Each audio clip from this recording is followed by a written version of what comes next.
പരിശുദ്ധ പരമ ദിവ്യകാരുണ്യമേ, എന്നേരവും ആരാധനയും സ്തുതിയും പുകഴ്ചയും ഉണ്ടായിരിക്കട്ടെ. പരിശുദ്ധ പരമ ദിവ്യകാരുണ്യമേ, എന്നേരവും ആരാധനയും സ്തുതിയും പുകഴ്ചയും ഉണ്ടായിരിക്കട്ടെ.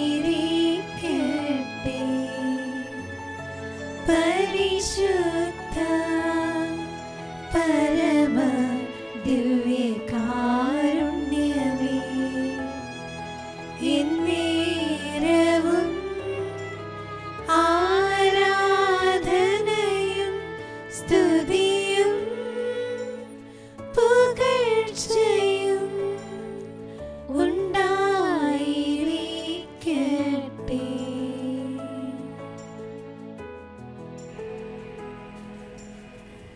ഈശോയിലെ സ്നേഹം നിറഞ്ഞവരെ, ദിവ്യകാരുണ്യ ആരാധനയിൽ നമ്മുടെ ജീവിതത്തെ നമ്മൾ പരിപൂർണമായി സമർപ്പിക്കുമ്പോൾ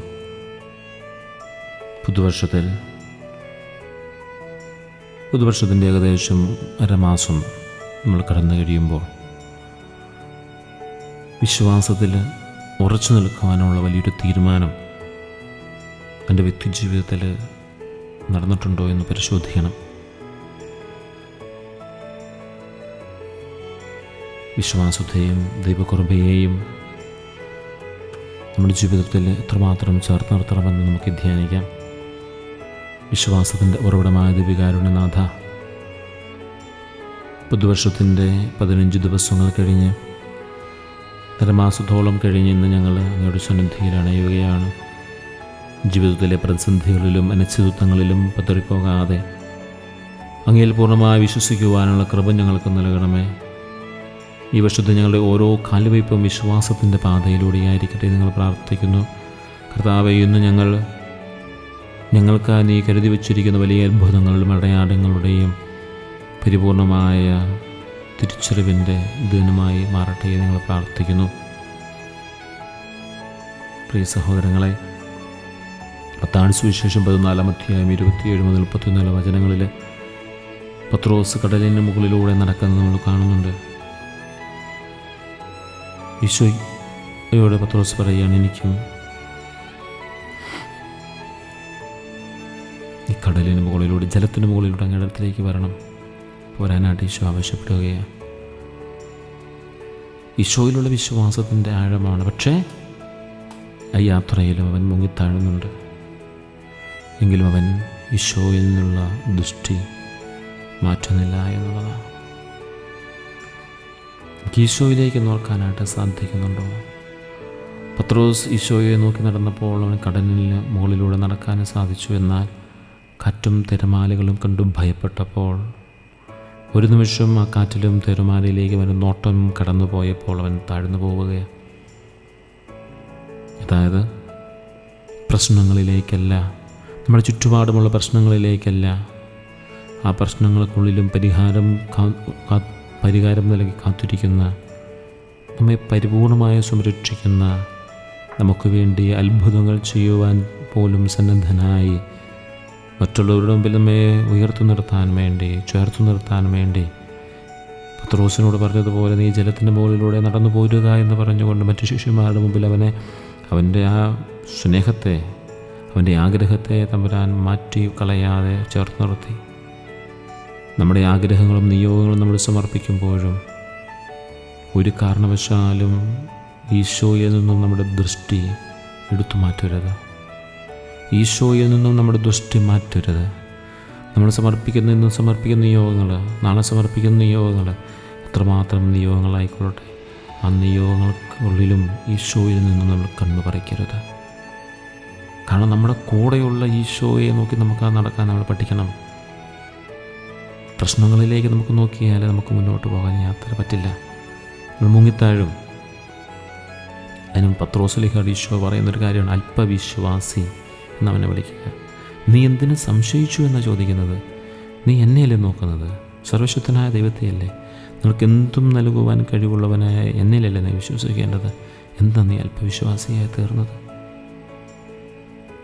നമ്മുടെ സംശയങ്ങളെയും ഭയങ്ങളെയും പരിപൂർണമായി ഈശോയ്ക്ക് വിട്ടുകൊടുക്കാം. നമുക്കായ അത്ഭുതങ്ങൾ ഇന്ന് തമ്പുരാൻ പ്രവർത്തിച്ചിരിക്കും. മറ്റുള്ളവരുടെ മുമ്പിൽ നമ്മെ ചേർത്ത് നിർത്തുന്ന ഈശോ അത്ഭുതങ്ങളിലൂടെ, മനുഷ്യന് സാധിക്കാത്ത അത്ഭുതങ്ങൾ തമ്പുരാൻ്റെ കയ്യിലുണ്ട്. ഈശോയെ നമുക്കറിയാം, പത്രോസ് ഈശോയെ നോക്കി യാത്ര ചെയ്തപ്പോൾ കാറ്റിലും കോളിലും പെട്ടിട്ട് പോലും അവൻ മുങ്ങിത്താണില്ല. അതുപോലെ അവൻ്റെ ശ്രദ്ധ പതറിയപ്പോൾ അവൻ മുങ്ങിത്താഴുകയാണ്. ഇതേ അനുഭവം കൽവരിയിലേക്ക് നടക്കുന്ന ഈശോയുടെ സമയത്തും പത്രോസിൻ്റെ ഭാഗത്തുനിന്നുണ്ട്. ഈശോയുടെ ഒറ്റ നോട്ടം അവനെ തകർത്ത് കളയുകയാണ്. അവന് കരയുകയാണ് പത്രോസ്. ഈശോയെ നോക്കി അവൻ വീഴാതിരുന്നു. ഈശോ അവനെ നോക്കിയപ്പോൾ അവന് യഥാർത്ഥ മനസ്താപത്തിലേക്ക് അവനെ കൊണ്ടുപോയി. പ്രിയ സഹോദരങ്ങളെ, ഒന്നെങ്കിൽ നാം ഈശോയെ നോക്കണം, അല്ലെങ്കിൽ ഈശോ നമ്മെ നോക്കുന്നത് നാം കാണണം. രണ്ട് കാര്യം നമ്മൾ സംഭവിക്കണം. ഒന്നെങ്കിൽ നാം ഈശോയെ നോക്കണം, അല്ലെങ്കിൽ ഈശോ നമ്മെ നോക്കുന്നത് നമ്മൾ കാണണം. ഈശോ നമ്മെ നോക്കുന്നത് നമ്മൾ കാണണമെങ്കിൽ നമ്മൾ ഈശോയിലേക്ക് നോക്കണം. നിയോഗങ്ങൾ സമർപ്പിച്ചിട്ട് പോയാൽ മാത്രം പോരാ. അതാണ് ആഴങ്ങളിലേക്ക് നീങ്ങുക എന്ന് പറയുന്നത്. ഈശോ എപ്പോഴും പറയുന്നത് നമുക്ക് ആഴങ്ങളിലേക്ക് നീങ്ങാമെന്നാണ്. കരയ്ക്കിരുന്നു കൊണ്ട് വിശ്വസിക്കാനല്ല, മറിച്ച് ആഴങ്ങളിലേക്ക് വലിയിറക്കി ദൈവത്തിൻ്റെ അത്ഭുതങ്ങൾ ദർശിക്കാനായിട്ടാണ് നാം വിളിക്കപ്പെട്ടിരിക്കുന്നത്. നീ ഇന്ന് പ്രവർത്തിക്കുന്ന മേഖലകളിലെ തമ്പുരാൻ്റെ അത്ഭുതങ്ങൾ കാണിച്ചിരിക്കും. അതുകൊണ്ട് ആഴങ്ങളിലേക്ക് നമ്മൾ ഇറങ്ങണം. കരയ്ക്കിരുന്നു കൊണ്ട് ആഗ്രഹിച്ചുകൊണ്ടിരുന്നാൽ മാത്രം പോരാ, ഇറങ്ങിത്തിരിക്കുക. അവിടുന്ന് അത്ഭുതങ്ങൾ നമുക്കായി കരുതി വച്ചിട്ടുണ്ട്. നമ്മുടെ ജീവിതത്തിലെ ഏറ്റവും വലിയ ഭയത്തെ ഈശോയുടെ കാലങ്ങളിൽ സമർപ്പിച്ചുകൊണ്ട് കർത്താവിൻ്റെ വിശ്വാസം വർദ്ധിപ്പിക്കണമെന്ന് ആവർത്തിച്ച് പ്രാർത്ഥിച്ചുകൊണ്ട് നമ്മുടെ എല്ലാ പ്രവർത്തന മേഖലയിലേക്കും ധീരതയോടെ ഇറങ്ങുക. കർത്താവ് അത്ഭുതം പ്രവർത്തിച്ചിരിക്കും. ധീരതയോടെ നമുക്കിറങ്ങാം. സഭയിലെ ഇടയന്മാർക്കും മിഷണന്മാർക്കും വേണ്ടി നമ്മൾ പ്രാർത്ഥിക്കാം. രോഗങ്ങളാലോ സാമ്പത്തിക തകർച്ചയാലോ വിശ്വാസത്തിൽ തകർന്നു പോയവർക്ക് വേണ്ടി നമ്മൾ പ്രത്യേകമായി പ്രാർത്ഥിക്കാം. ഈ വിഷമമെടുക്കുന്ന തീരുമാനങ്ങളെല്ലാം വിശ്വാസത്തിൽ അധിഷ്ഠിതമാകുവാനും ദൈവഹിതം മാത്രം തേടുവാനായിട്ട് നമുക്ക് പ്രത്യേകമായി പ്രാർത്ഥിക്കാം.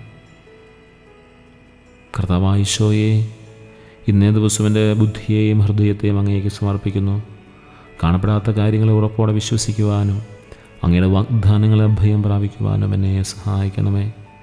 എൻ്റെ ജീവിതത്തിലെ ഓരോ നിമിഷവും അങ്ങയുടെ സ്നേഹത്തിന് അടയാളമായി കാണുവാനായിട്ട് എന്നെ കണ്ണുകളെ തുറക്കണമേ.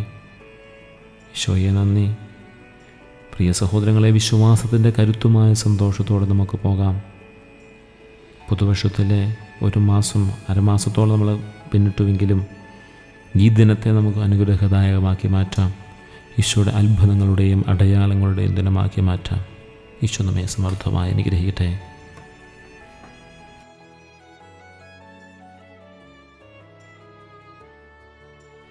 പരിശുദ്ധ പരമ ദിവ്യകാരുണ്യമേ, എന്നേരവും ആരാധനയും സ്തുതിയും പുകഴ്ചയും ഉണ്ടായിരിക്കട്ടെ. പരിശുദ്ധ പരമ ദിവ്യകാരുണ്യമേ,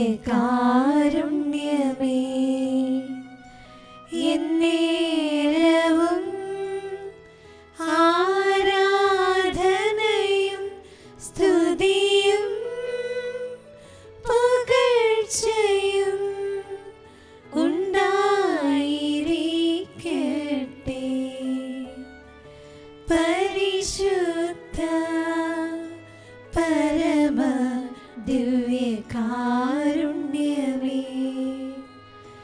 എന്നേരവും ആരാധനയും സ്തുതിയും പുകഴ്ചയും ഉണ്ടായിരിക്കട്ടെ.